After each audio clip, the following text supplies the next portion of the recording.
السلام علیکم۔ امرو کی انتہائی دلچسپ کہانی۔ امرو اور ویران جزیرہ۔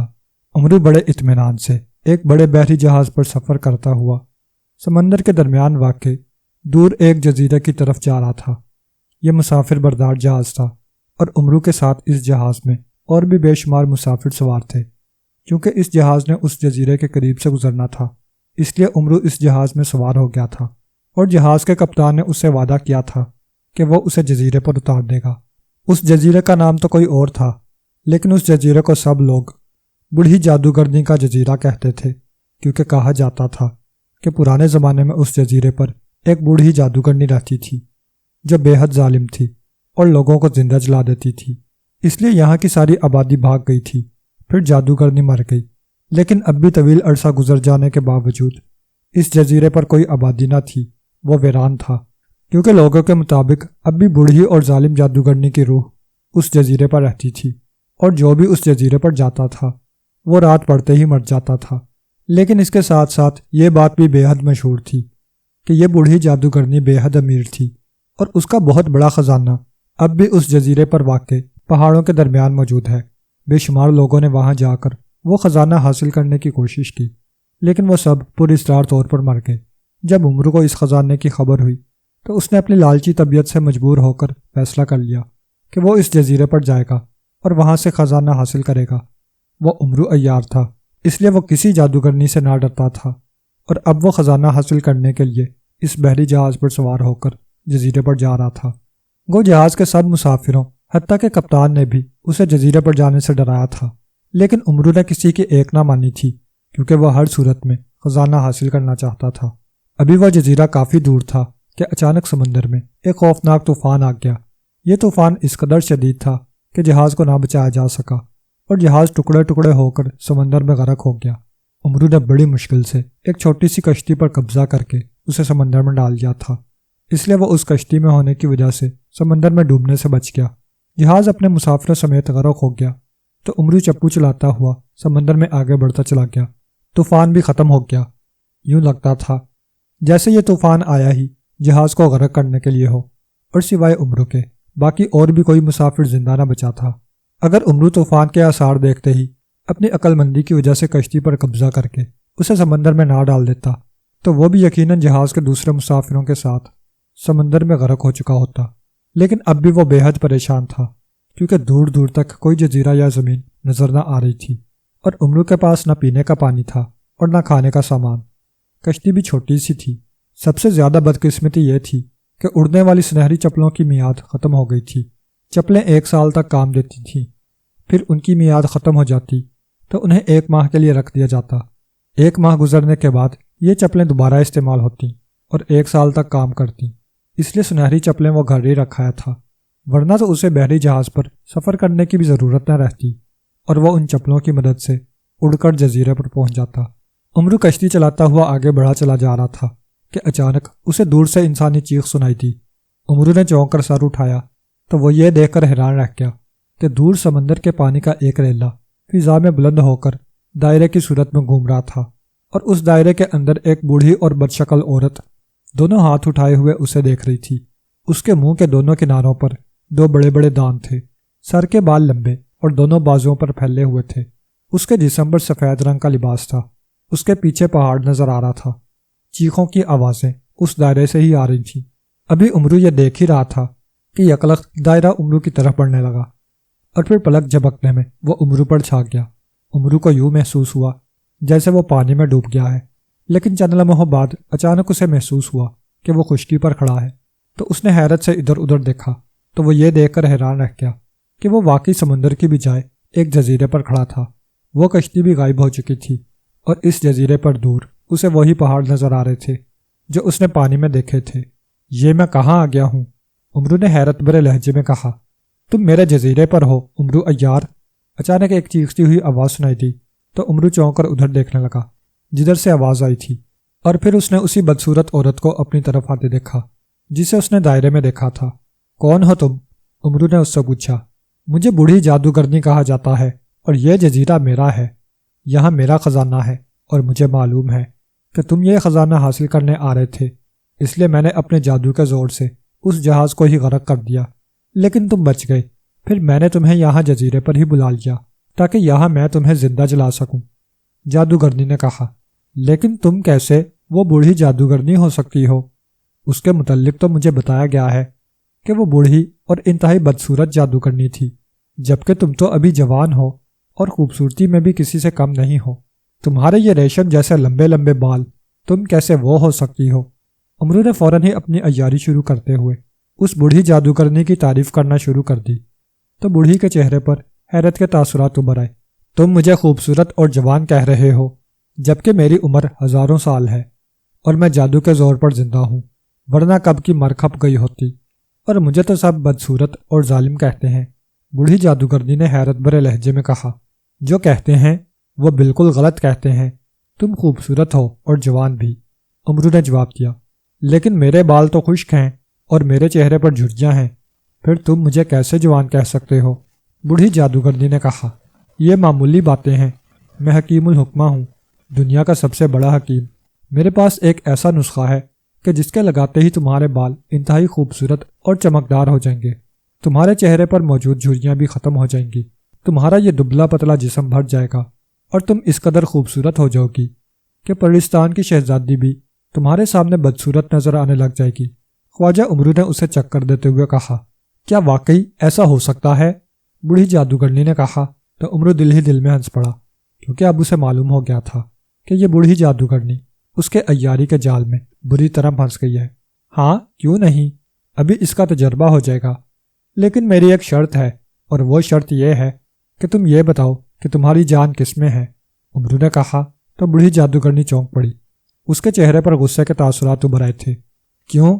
تم کیوں پوچھ رہے ہو؟ اس کا مطلب ہے کہ تم میرے ساتھ عیاری کر رہے ہو۔ بوڑھی جادوگرنی نے غصے سے چیختے ہوئے کہا، ارے نہیں، میں اس لیے پوچھ رہا ہوں کہ یہ نسخہ اس وقت اثر کرتا ہے جب کسی کی جان اس کے اپنے جسم کے اندر ہو۔ چلو تم مجھے نہ بتاؤ کہ تمہاری جان کس میں ہے، بلکہ تم خود ہی اسے وہاں سے نکال کر اپنے جسم کے اندر ڈال لو، پھر مجھ سے نسخہ لو اور قیامت تک کے لیے جوان بھی بن جاؤ اور خوبصورت بھی۔ امرو عیار نے کہا، کہاں ہے وہ نسخہ؟ پہلے مجھے دکھاؤ، پہلے میں اس کا تجربہ کروں گی۔ بوڑھی جادوگرنی نے کہا تو امرو نے زنبیل میں ہاتھ ڈالا اور روغن عیاری کی شیشی نکال کر ہاتھ میں پکڑ لی۔ لو کر لو تجربہ، لیکن چونکہ تمہاری جان تمہارے جسم کے اندر نہیں ہے، اس لیے یہ نسخہ تمہارے جسم اور چہرے پر اثر نہ کرے گا، البتہ صرف تمہارے ایک ہاتھ پر اثر کرے گا۔ لاؤ دکھاؤ مجھے اپنا ہاتھ، امرو نے کہا تو بوڑھی جادوگرنی نے اپنا ہاتھ اس کی طرف بڑھا دیا۔ امرو نے روغن عیاری کی شیشی کھولی اور روغن کے چند قطرے اس بوڑھی جادوگرنی کے بدصورت جھریوں بھرے ہاتھ پر ڈال دیے، اور پھر شیشی بند کر کے اس نے اسے واپس زنبیل میں ڈالا اور ان قطروں کو بوڑھی جادوگرنی کے ہاتھ پر ملنے لگ گیا۔ ساتھ ہی ساتھ وہ دل میں کہہ رہا تھا کہ اس بوڑھی جادوگرنی کا ہاتھ انتہائی خوبصورت اور جوان عورت کا ہاتھ بن جائے۔ روغن عیاری میں یہی صفت تھی کہ اسے لگاتے ہوئے جو کچھ دل میں کہا جائے وہ فوراً پورا ہو جاتا تھا۔ چنانچہ وہی ہوا، اور دیکھتے ہی دیکھتے بوڑھی عورت کا ہاتھ جوان بھی نظر آنے لگا اور انتہائی خوبصورت بھی۔ بوڑھی جادوگرنی اپنا خوبصورت اور جوان ہاتھ دیکھ کر خوشی سے اچھل پڑی۔ وہ بڑی حیرت بھری نظروں سے اپنے ہاتھ کو دیکھ رہی تھی، جیسے اسے یقین نہ آ رہا ہو۔ اب تو یقین آ گیا تمہیں؟ امرو نے مسکراتے ہوئے کہا، ہاں اب مجھے یقین آ گیا ہے، تم باقی حکیم الحکمہ ہو۔ ٹھیک ہے، میں اپنی جان اپنے جسم میں ڈال لیتی ہوں، پھر تم مجھے جوان اور خوبصورت بنا دو، اس کے بدلے میں تمہاری جان بخش دوں گی اور تمہیں ہلاک نہیں کروں گی۔ بوڑھی عورت نے خوش ہوتے ہوئے کہا، بے حد شکریہ۔ خواجہ امرو نے کہا تو بوڑھی جادوگرنی نے اپنے دونوں ہاتھ فضا میں اٹھائے، پھر ایک مٹھی بند کی اور اسے اپنے منہ کے پاس لا کر کھول دیا۔ لو اب میری جان میرے جسم کے اندر آ گئی ہے، اب دو مجھے نسخہ۔ بوڑھی جادوگرنی نے کہا، ابھی لو، لیکن وہ تمہارا خزانہ کہاں ہے؟ وہ تو دکھاؤ۔ امرو نے کہا، کیوں؟ تم خزانہ کیوں دیکھنا چاہتے ہو؟ بوڑھی جادوگرنی نے ایک بار پھر چونکتے ہوئے کہا۔ وہ بڑی مشکوک نظروں سے امرو کو دیکھنے لگی تھی۔ مجھے خزانے دیکھنے کا شوق ہے، اور پھر دیکھو، میں تو تمہیں قیامت تک کے لیے جوان اور خوبصورت بنانا چاہتا ہوں، تم میری ایک چھوٹی سی خواہش بھی پوری نہیں کر سکتی۔ امرو نے کہا، اچھا چلو آؤ، میں دکھاتی ہوں تمہیں اپنا خزانہ، بوڑھی جادوگرنی نے کہا، اور پھر امرو کو ساتھ لے کر وہ پہاڑوں میں گئی۔ وہاں ایک بہت بڑے غار میں واقعی ایک بہت بڑا خزانہ موجود تھا۔ دیکھ لیا خزانہ؟ اب دو وہ نسخہ، بوڑھی جادوگرنی نے کہا۔ تو عمرو نے زمین میں ہاتھ ڈالا اور خنجر سلیمانی نکال کر یکلخت اس نے بوڑھی جادوگرنی کی گردن پر مار دیا۔ بوڑھی جادوگرنی چیختی ہوئی نیچے گری۔ اس نے خنجر نکالنے کی بے حد کوشش کی، لیکن وہ خنجر سلیمانی تھا جس سے وہ کیسے بچ سکتی تھی اور وہ کیسے نکل سکتا تھا۔ چنانچہ تھوڑی دیر بعد ہی وہ بوڑھی جادوگرنی تڑپ تڑپ کر مر گئی، اور اس کے ساتھ ہی ایک روتی ہوئی آواز سنائی دی۔ وہ آواز بوڑھی جادوگرنی کی تھی۔ وہ کہہ رہی تھی، عمرو نے اسے عیاری سے مار ڈالا۔ اس کے ساتھ ہی اس کی لاش غائب ہو گئی۔ عمرو نے خنجر سلیمانی اٹھا کر زنبیل میں ڈالا، اور پھر اس نے خزانہ اٹھا کر اپنی زنبیل میں ڈالنا شروع کر دیا۔ جب سارا خزانہ اس نے زنبیل میں ڈال دیا تو وہ پہاڑوں سے نکل آیا، اور پھر اس کی خوش قسمتی کہ اسے دور سے ایک بحری جہاز آتا دکھائی دیا۔ اس کا رخ جزیرے کی طرف ہی تھا۔ عمرو نے ہاتھ ہلانا شروع کر دیا تو جہاز جزیرے کے قریب آ کر رک گیا، اور عمرو اس میں سوار ہو گیا۔ اس نے کپتان کو ایک اشرفی دی تو کپتان اسے اس کے ملک پہنچانے پر رضامند ہو گیا، اور اس نے عمرو کو ایک اچھا سا کمرہ بھی دے دیا۔ عمرو اب خوش تھا، بے حد خوش، کہ اس نے اس بوڑھی جادوگرنی کا بھی خاتمہ کر دیا اور اس کا پورا خزانہ بھی حاصل کر لیا، اور پھر اس ویران جزیرے سے بھی نکل آنے میں کامیاب ہو گیا۔ عمرو اور وحشی جادوگر۔ عمرو عیار سفر کرتا ہوا جب ایک سرائے میں ٹھہرا تو چونکہ سفر کی وجہ سے وہ بے حد تھکا ہوا تھا، اس لیے کھانا کھاتے ہی وہ اپنے کمرے میں جا کر بستر پر لیٹ گیا۔ لیکن ابھی اسے وہاں لیٹے ہوئے تھوڑی ہی دیر ہوئی تھی کہ دروازے پر دستک کی آواز سنائی تھی۔ عمرو عیار دستک کی آواز سن کر بے اختیار اٹھ بیٹھا۔ وہ حیران تھا کہ اس کے دروازے پر دستک دینے والا کون ہو سکتا ہے، کیونکہ یہاں تو کوئی بھی اس سے واقف نہیں تھا۔ کون ہے؟ عمرو نے اونچی آواز میں کہا۔ دروازہ کھولیے خواجہ عمرو عیار، میں یہاں کے بادشاہ کا خاص ایلچی ہوں۔ باہر سے آواز آئی تو عمرو بستر سے اٹھا اور اس نے آگے بڑھ کر دروازہ کھول دیا۔ دروازے پر واقعی ایک آدمی موجود تھا جس کے جسم پر شاہی لباس تھا۔ آؤ اندر آ جاؤ، عمرو نے ایک طرف ہٹتے ہوئے کہا تو ایلچی اندر آ گیا، اور اس نے عمرو کو بڑے مؤدبانہ انداز میں سلام کیا۔ کرسی پر بیٹھو اور مجھے بتاؤ کہ تمہارا بادشاہ کون ہے اور تم مجھے کیسے جانتے ہو، جبکہ یہاں تو مجھے کوئی نہیں جانتا، عمرو عیار نے کہا تو ایلچی ایک کرسی پر بیٹھ گیا۔ خواجہ عمرو، یہ تمہاری بھول ہے کہ تمہیں کوئی نہیں جانتا، تم تو پوری دنیا میں مشہور ہو۔ تم جیسے ہی اس ملک کی سرحد میں داخل ہوئے ہمارے بادشاہ کو اطلاع مل گئی، اور یہ ملک ناسان ہے۔ ہمارے بادشاہ کا نام علب بادشاہ ہے۔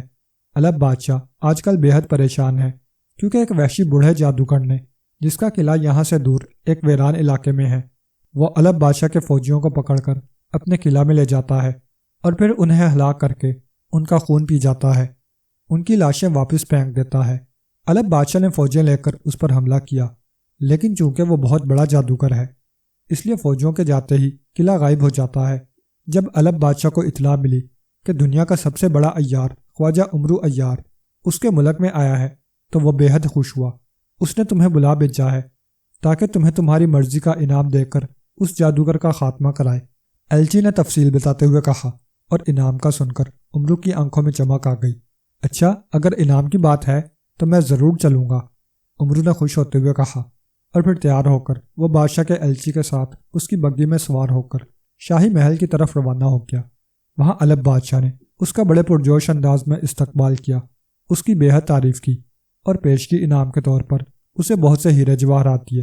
خواجہ عمرو، اگر تم اس وحشی جادوگر کا خاتمہ کر دو تو میرا وعدہ کہ میں اپنا آدھا خزانہ تمہیں انعام میں دے دوں گا، بادشاہ نے کہا تو عمرو بے اختیار خوشی سے اچھل پڑا، کیونکہ ملک ناسان کے خزانے کے بارے میں اس نے سن رکھا تھا کہ وہ بہت بڑا خزانہ ہے، اس لیے خوشی سے اس کی باتیں کھل گئیں۔ مجھے تفصیل بتائیں بادشاہ سلامت، کہاں رہتا ہے یہ نامراد وحشی جادوگر؟ میں ابھی اور اسی وقت اس کے خاتمے کے لیے روانہ ہو جانا چاہتا ہوں، عمرو نے خوش ہوتے ہوئے کہا۔ یہاں سے کافی دور ایک ویران علاقہ ہے، وہاں اس کا قلعہ ہے، لیکن جیسے ہی فوج وہاں جاتی ہے یا کوئی قافلہ جاتا ہے تو یہ قلعہ غائب ہو جاتا ہے۔ البتہ اگر اکیلا کوئی فوجی وہاں جاتا ہے تو پھر یہ قلعہ غائب نہیں ہوتا، بلکہ وحشی جادوگر اس فوجی کو پکڑ کر قلعے میں لے جاتا ہے اور پھر اس کا خون پی جاتا ہے، بادشاہ نے کہا۔ فوجی کے علاوہ کوئی عام آدمی جائے تو؟ عمرو نے پوچھا۔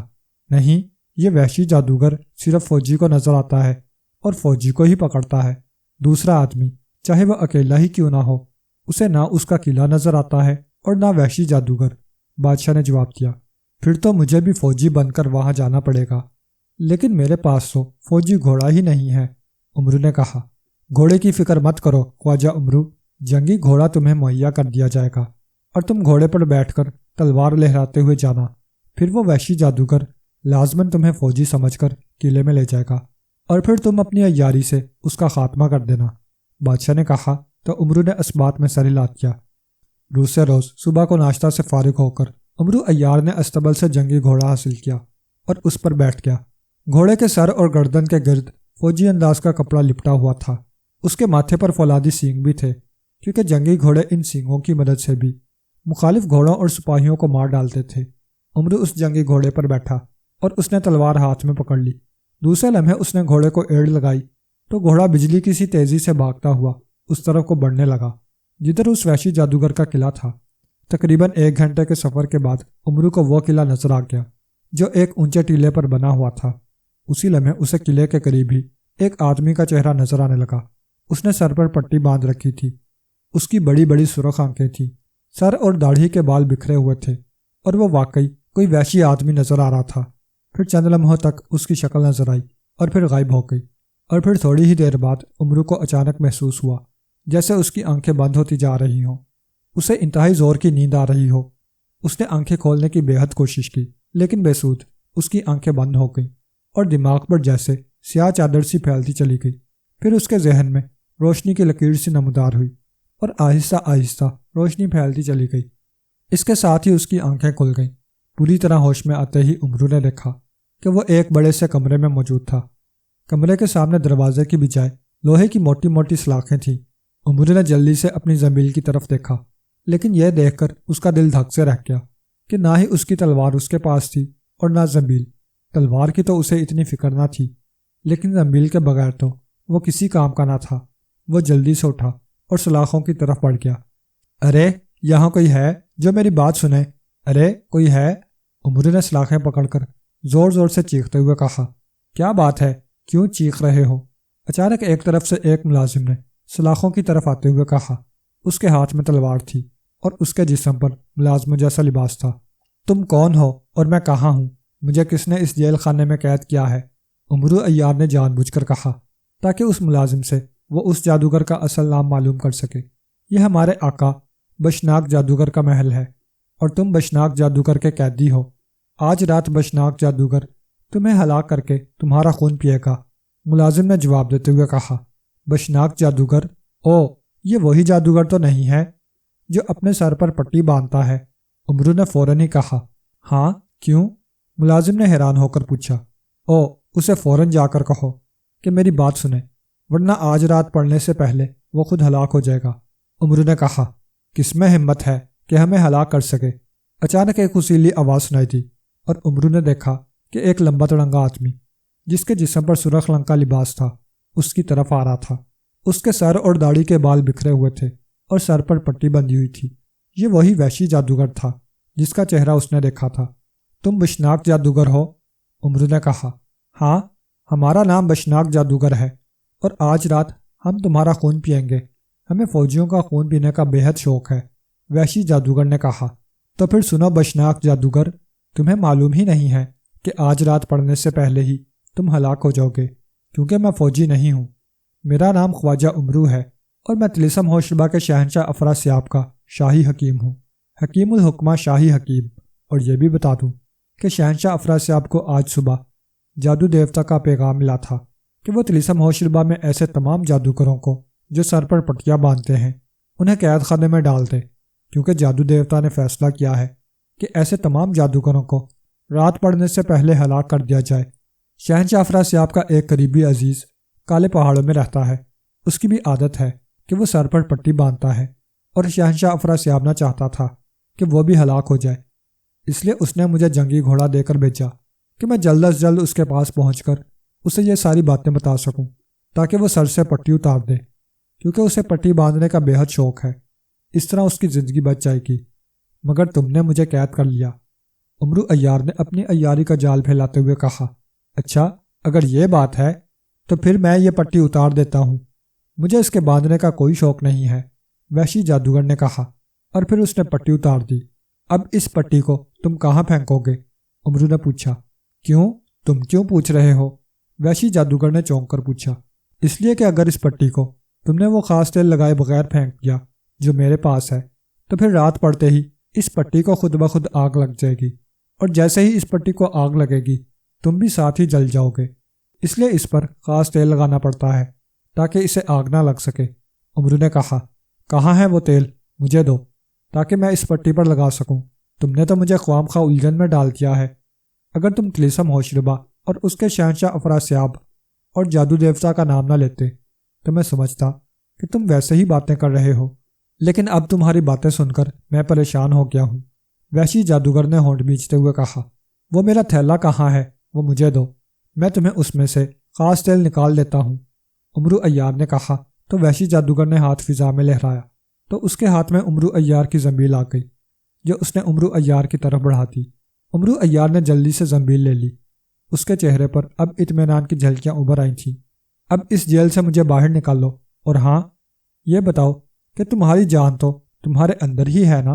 عمرو نے کہا تو وحشی جادوگر نے فضا میں ہاتھ لہرایا تو جیل کی سلاخیں غائب ہو گئیں اور عمرو باہر آ گیا۔ ہاں، میری جان میرے جسم کے اندر ہے، میں بہت بڑا جادوگر ہوں، مجھے کیا ضرورت ہے کسی دوسری چیز میں جان رکھنے کی؟ وحشی جادوگر نے کہا تو عمرو نے زنبیل میں ہاتھ ڈالا، اور پھر جب اس کا ہاتھ باہر آیا تو اس کے ہاتھ میں خنجر سلیمانی تھا۔ اس نے بجلی کی سی تیزی سے خنجر وحشی جادوگر کے دل میں اتار دیا۔ تم بڑے جادوگر نہیں ہو بلکہ احمق جادوگر ہو، عمرو نے کہا۔ خنجر لگتے ہی وحشی جادوگر نے چیخ ماری اور نیچے گر کر چند لمحے تڑپا اور پھر ساکت ہو گیا۔ اس کے مرتے ہی سارا قلعہ بھی غائب ہو گیا، اور پھر اس وحشی جادوگر کی روتی ہوئی آواز سنائی دی کہ اسے دھوکے سے مارا گیا ہے۔ عمرو نے وحشی جادوگر کے ہلاک ہونے کے بعد خنجر سے اس کی گردن کاٹی اور گھوڑے کو تلاش کر کے اس پر سوار ہوا اور واپس بادشاہ ناسان کی طرف چل پڑا تاکہ اسے آدھا خزانہ لے سکے۔ وہ خوش تھا، بے حد خوش۔